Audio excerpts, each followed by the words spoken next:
YouTube channel ప్రేక్షకులందరికీ నేను తెలియజేసేది ఏంటంటే, యూట్యూబ్ ఛానల్ క్రొత్తగా పెట్టాలనుకుంటే కనుక మీరు 2021 సంవత్సరం నాటికి వ్యూస్ నా 8,000, టార్గెట్ 2 కోట్లు రీచ్ అవ్వాలంట. ప్రస్తుతానికి ఇప్పుడున్న ఛానల్స్లో మాత్రం కంటిన్యూగా 4,000, 1 కోటి ఉండొచ్చు. భయపడవసరం లేదండి. మనం ఏదన్నా సాధించాలంటే కనుక విజయవంతంగా సాధించవచ్చు. మనం భయపడ అవసరం లేదండి. పెట్టాల్సిన వాళ్ళు, కొత్తగా పెట్టాల్సిన వాళ్ళు పెట్టుకోండి ఛానల్. మనం ఏ పని చేసినా నిజాయితీ ఉండాలండి. ఆ పనిలో నిజాయితీ ఉంటే దేవుడు మెచ్చి మనకి మంచి మార్గం చూపిస్తాడండి. మనం చేసే పని ఏ పని అయినా సరే నిజాయితీగా చేసుకోవాలి.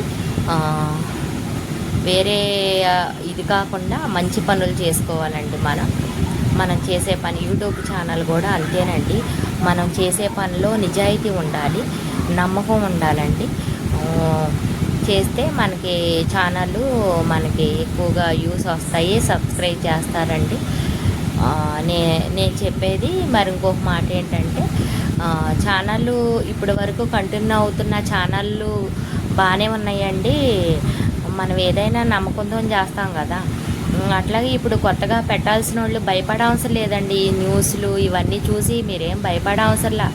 మీరు ఎప్పుడైనా సరే, ఏ టైంలో అయినా సరే ఛానల్ పెట్టుకొని మన ఛానల్ పెట్టుకొని మన వీడియోస్ కానీ, షార్ట్ కానీ, ఫుల్ కానీ మన వీడియోస్ చేసుకొని మనం చేసే పనే నమ్మకంగా చేసుకోవాలండి. మనం ఆ పనినే యూట్యూబ్లో మనం పెట్టే విధానం ఉండాలండి. వేరే వాళ్ళు ఎన్నో రకాలుగా బెదిరిస్తారు. మనం ఆ బెదిరింపులకి ఎట్టి పరిస్థితుల్లోనూ మనం అవ్వకూడదు. మనం చేసే పని తెల్లారు లేచిన కాడి నుంచి కూడా మనం చాలా పనులు చేస్తామండి. అవే మనకి మంచి నలుగురికి చెప్పే మాట, 4 మంచి మాటలు, నలుగురికి మంచి మాటలు. మనం చేసే పనిలో మంచితనం ఉంటే మనకి నమ్మకంగా ఉంటుందండి. మనం ఏ పని చేసినా మనం నమ్మకంగా చేసుకోవాలి. వీడియో నేను చెప్పేది ఇదేనండి. మా ఛానల్ నచ్చితే కనుక షేర్ చేయండి, సబ్స్క్రైబ్ చేయండి, కామెంట్ కూడా పెట్టండి. నేను ఫస్ట్గా వీడియోలు ఈ మధ్యనే చేస్తున్నాను. నాకు ఇంట్రెస్ట్ అండి. ఏదైనా కొత్తది చేయాలి. నేను నలుగురికి 4 మాటలు చెప్పాలని నేను విడిగా కూడా మాట్లాడలేను. కానీ ఛానల్లో పెట్టాలని నేను పెడుతున్నానండి. నేను చెప్పాలి, నలుగురికి తెలియాలి నా మాట విధానం అని.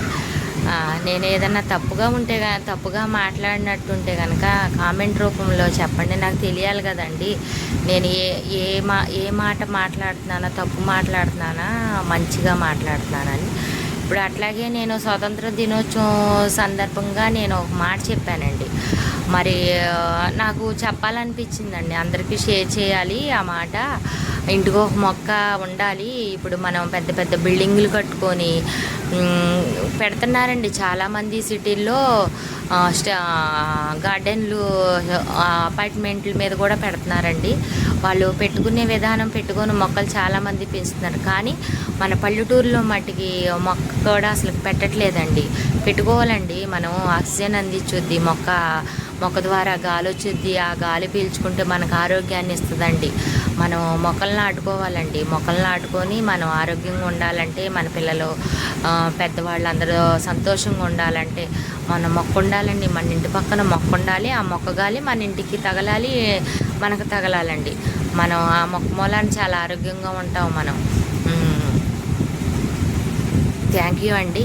షేర్ చేయండి, కామెంట్ రూపంలో కామెంట్ రాయండి, సబ్స్క్రైబ్ చేయండి. ధన్యవాదాలు.